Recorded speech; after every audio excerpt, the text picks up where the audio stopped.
Hi hello నమస్తే అండి. ఇది మన విజయనగరంకు చెందిన నెల్లిమర్ల గ్రామానికి చెందిన గుడి అండి. ఈ గుడి విశేషాల గురించి మనం ఇప్పుడు మాట్లాడుకుందాం. వెంటనే లేట్ చేయకుండా వీడియోలోకి వెళ్ళిపోతాం.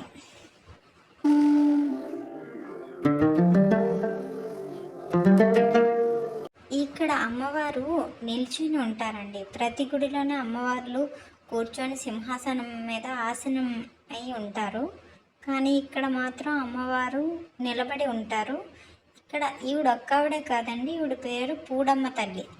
ఇక్కడ చాలా చాలా అమ్మవార్లు ఉన్నారండి. అమ్మవార్లు అందరూ కూడా చక్కగా ఆసీనులై ఉంటారు.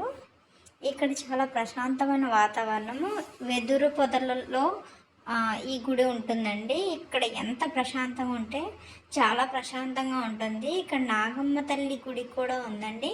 ఇక్కడ చాలామంది పుట్టలో పాలు పోయడాలు అవి చేస్తూ ఉంటారు. ఇక్కడ ఏంటంటే ఈ గుడి పరిసర ప్రాంతాల్లో ఊరు ఏమీ లేదండి, ఒక్క గుడి మాత్రమే ఇక్కడ ఉందన్నమాట. చాలా చాలా ప్రశాంతంగా అనిపిస్తుందండి. చాలామంది పిక్నిక్లు కానీ టూర్లు కానీ ఇక్కడికి వస్తూ ఉంటారు. ఇక్కడే వంటలు చేసుకొని భోజనాలు చేసి వెళ్తూ ఉంటారు.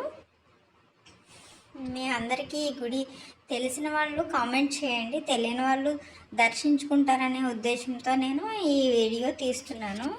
ప్రతి ఒక్కరూ కూడా నా యొక్క ఈ చిన్న ప్రయత్నానికి సహకారంగా లైక్ చేసి షేర్ చేసి సబ్స్క్రైబ్ చేసుకుంటారని నేను కోరుకుంటున్నానండి. Thank you. ఒకసారి దర్శించుకోండి గుడి అంతటిని.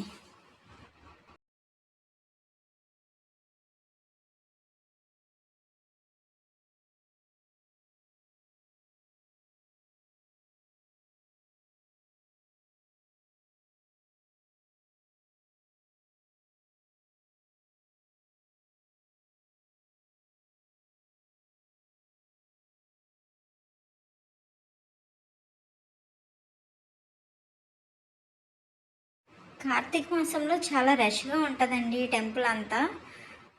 అంటే జనం చాలా ఎక్కువగా వస్తూ వెళ్తూ ఉంటారు. మిగతా సమయాల్లో అయితే ఖాళీగానే ఉంటుందండి. అంటే జనసంచారం తక్కువ అనమాట. ఊరికి కొంచెం దూరంగా ఉంది కదా, వనంలో ఉంటుందండి. ఇప్పుడు వనదేవత అంటారు, పూడమ్మ తల్లి.